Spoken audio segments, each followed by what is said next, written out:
Hi all, welcome back to my channel Kithu Samayal. இன்றைக்கி இந்த வீடியோவில் லஞ்ச் பிளாக் சீரீஸில் பார்ட் 1ல் நம்ம இன்றைக்கி புதினா சாதம் எப்படி பண்ணுறதுன்னு பார்க்க போகிறோம். இதை புதினா புலாவ்னு சொல்லலாம். அவ்வளோ எம்மியாக அவ்வளோ டேஸ்ட்டாக இருக்க போகுது. ஸோ வாங்க போகலாம். ஸோ ஃபர்ஸ்ட் அதுக்கு ஒரு பவுலில் 1.5 கப் அளவுக்கு பாசுமதி ரைஸ் எடுத்துக்கிறேன்.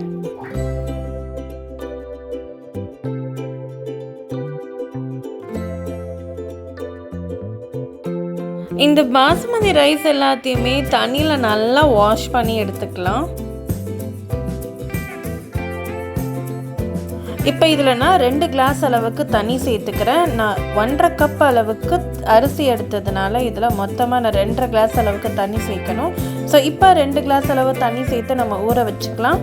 பேலன்ஸ் இருக்கிறத நம்ம லாஸ்ட்டாக சேர்த்துக்க போகிறோம். டம் கட்ட போகிறோன்னா 1.5 கிளாஸ் அரிசிக்கு 3 கிளாஸ் அளவுக்கு தண்ணி, ப்ரெஷர் விட போகிறோன்னா 2.5 கிளாஸ் இருந்தால் போதும். இப்போ ஒரு மிக்சியில் ஒரு கைப்பிடி அளவுக்கு கொத்தமல்லி, ஒரு கைப்பிடி அளவுக்கு புதினா, காரத்துக்கு ஏற்ற மாதிரி பச்சை மிளகாய் சேர்த்துக்கோங்க. நான் இதில் ஒரு 5 பச்சை மிளகாய் சேர்த்துருக்கேன். இது கொஞ்சம் காரம் கம்மியாக தான் இருக்கும். கூடவே இஞ்சி சேர்த்துக்கலாம், பூண்டு, தேங்காய் ஒரு கைப்பிடி அளவுக்கு தேங்காவை சின்ன சின்ன பீஸாக தோல் உரித்து சேர்த்துக்கிறேன். இப்போ இது எல்லாத்தையுமே நல்லா ஃபைன் பேஸ்ட்டாக தண்ணி சேர்த்து அரைச்சி எடுத்துக்க போகிறோம். அண்ட் இப்போது ஒரு குக்கரில் எண்ணெய் சேர்த்துக்கோங்க. எண்ணெய் நல்லா சூடானதுக்கப்புறமா அது கூடவே நெய் சேர்த்துக்கிற ஒரு 2 டீஸ்பூன் அளவுக்கு நெய் சேர்த்துக்கலாம். இது எல்லாமே நல்லா சூடானதும் 2 பிரிஞ்சி இலை, சோம்பு, பட்டை, ஏலக்காய், கிராம்பு இது எல்லாத்தையும் சேர்த்து நல்லா ஃப்ரை பண்ணிக்கலாம். இது நல்லா ஃப்ரை ஆனதுக்கப்புறமா 2 மீடியம் சைஸ் ஆனியனை நல்லா நீளமாக கட் பண்ணி சேர்த்துட்டு நல்லா இதை வதக்கி எடுத்துக்கலாம். வெங்காயம் ரொம்ப வதங்கணும் இல்லை, கொஞ்சம் நல்லா வதங்கி சாஃப்டானதுக்கப்புறமா ஒரு பெரிய தக்காளியை நீளமாக கட் பண்ணி சேர்த்துட்டு வதக்கிக்க போகிறேன். தக்காளி வதக்கும் போதே தேவையான அளவு உப்பு போட்டுக்கோங்க. தக்காளி வதங்கி சாஃப்டானதுக்கப்புறமா 1/2 டீஸ்பூன் அளவுக்கு கரம் மசாலா சேர்த்து நல்லா மிக்ஸ் பண்ணிக்கலாம். கரம் மசாலா ஒரு நல்ல ஃப்ளேவரை கொடுக்கும். இது ஆப்ஷனல் தான். அண்ட் இது கூடவே நம்ம அரைச்சி வச்சுருந்த புதினா, கொத்தமல்லி, பச்சை மிளகாவை சேர்த்துக்கலாம்.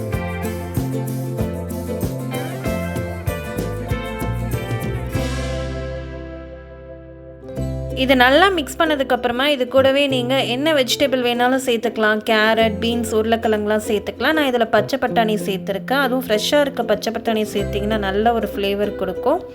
பச்சை பட்டாணி சேர்த்து நல்லா மிக்ஸ் பண்ணதுக்கப்புறமா நம்ம ஊற வச்சுருந்த அரிசியை அந்த தண்ணியோடையே சேர்த்துக்கலாம். ஆல்ரெடி இதில் நம்ம 2 கிளாஸ் அளவு தண்ணி சேர்த்துருக்கோம். ஸோ இதில் மேலும் 1/2 கிளாஸ் அளவுக்கு தண்ணி சேர்த்துக்க போகிறேன்.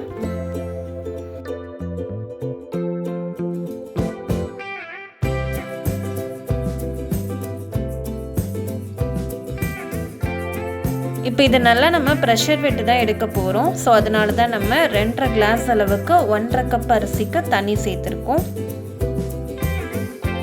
சாப்பாடு ரெடி ஆகிறதுக்குள்ளே ஒரு பேனில் நெய் சேர்த்துக்கலாம். நெய் நல்லா மெல்ட் ஆனதுக்கப்புறமா பொடியை கட் பண்ணி வச்சுருக்க முந்திரி சேர்த்துக்கலாம். முந்திரி சேர்த்து சாப்பிடும் போது நல்லா க்ரன்ச்சியாக நல்லா இன்னும் டேஸ்ட்டாக இருக்கும் புதினா ரைஸ். சாப்பாடு ஒரு 2 விசில் விட்டு எடுத்தாச்சு. இப்போ இதில் நம்ம வறுத்து வச்சுருந்த முந்திரியை சேர்த்துட்டு நல்லா மிக்ஸ் பண்ணிக்கலாம். மிக்ஸ் பண்ணும் போது கரண்டியோட பேக் சைடில் மிக்ஸ் பண்ணுங்கள். அப்போ தான் ரைஸ் எல்லாமே நமக்கு நல்லா உதிரியாக இருக்கும்.